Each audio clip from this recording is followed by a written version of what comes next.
Hi, I'm John Söderlund. I'm from Söderlund Guitars in Pietermaritzburg, South Africa. So which of my designs am I most proud of since the beginning of my guitar building activities? That would be this one. It's a recent build. It's a recent design. I've spent a couple of years working on it. This is what I call my Kestrel model. The reason I'm kind of proud of this one is because it brings together a number of innovations that I think add up to a really rich, serviceable, comfortable, durable guitar.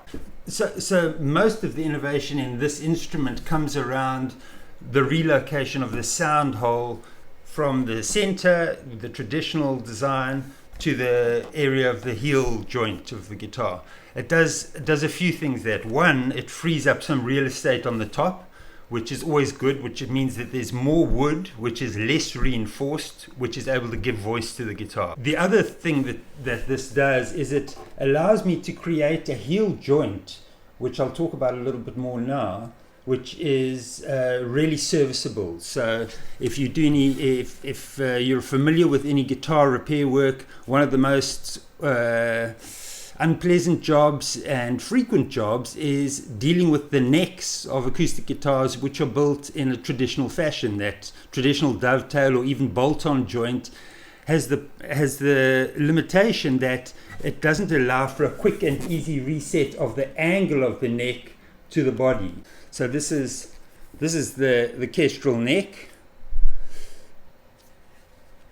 It's a pretty standard neck in most respects, but the innovation comes in this area here. So what we have is two little wings which attach to the main neck. So the neck has a section coming down and these wings attached to it, and the wings are bolted together with this through bolt here. And once those are tightened up, they do a pretty good job of holding the neck in the position in which it's found. So if I need to adjust the neck joint, these two wings, which are bolted onto the heel block, all I'm doing is I'm adjusting the way that the neck rotates between these two wings, essentially. And then what we also have underneath the guitar is one bolt which goes into the main neck, and that pulls the angle of the neck up or down. So it's about a 3 or 4 minute process to adjust the angle of the neck, the attack angle of the neck to the body in perpetuity. As long as this guitar is in one piece, that adjustment can be made in about 2 or 3 minutes.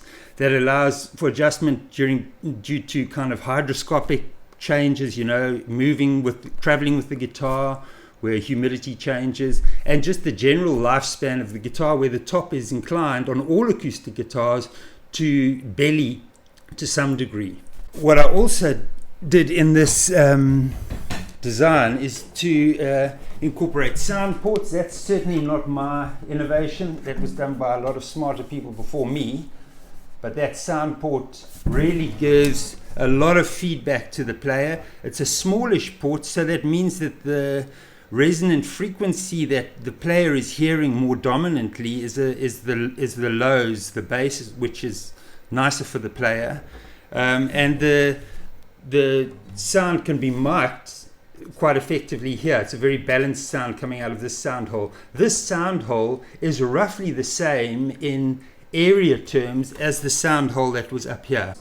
Because this design is kind of as light as possible, what it has inside is two carbon fiber rods which run from the heel joint to the tail joint. So essentially what it does is it takes the load off the top, the structural load off the top, by carrying that pressure or that tension inside the body of the guitar.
the moment where I learnt that I had to build guitars came about 10 years back when, it came in a couple of stages. I smashed my left wrist very badly in a mountain biking accident, and the surgeon told me he thought I'd be unlikely to be able to play guitars again because I wouldn't be able to supinate, to roll my hand out.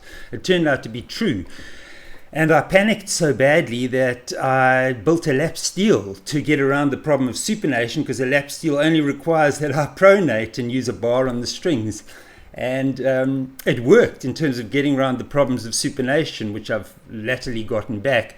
But it created another problem in that I couldn't stop building after that first one. So after the first lap steel was built, I just knew then that I would be one of those guys that just could not build only one guitar. So if there's any sort of inspiration outside of the guitar world, for me it's probably kind of industrial minimalist design. So I think a lot of the minimalism movement was about an honest exposure of what they were doing with minimal decoration and maximum functionality. So the idea of reduce it until it breaks is a great idea for guitar building, I think, and that was at the core of that sort of industrial minimalism. So when I build, I like that the bolts are visible, the adjustment bolts are visible. I don't often need to explain to people how this works because it's all visible how it works. There's no hidden dovetail joint or anything like that. So I think that kind of aesthetic goes a long way in guitar building at the moment. Yeah. If I could get my guitars into anyone's hands, I guess, bizarre as it, and unlikely as it seems, it would be Pat Metheny, I guess. He's used acoustic and electric guitars that are voiced very much like I try to voice my own guitars for as long as I've been listening to him. Pat Metheny was the guy that allowed me to get home from school with my Walkman back in the 80s. He sort of made life worth living, so to get a guitar of mine into his hands would be nothing short of extraordinary. But there are other people like Bon Iver, I think, would really be able to utilize the kind of rich voice of these acoustics quite nicely. But certainly Pat Metheny tops the list, yeah. If I built something other than guitars, it would probably be kind of minimalist, off-the-grid houses.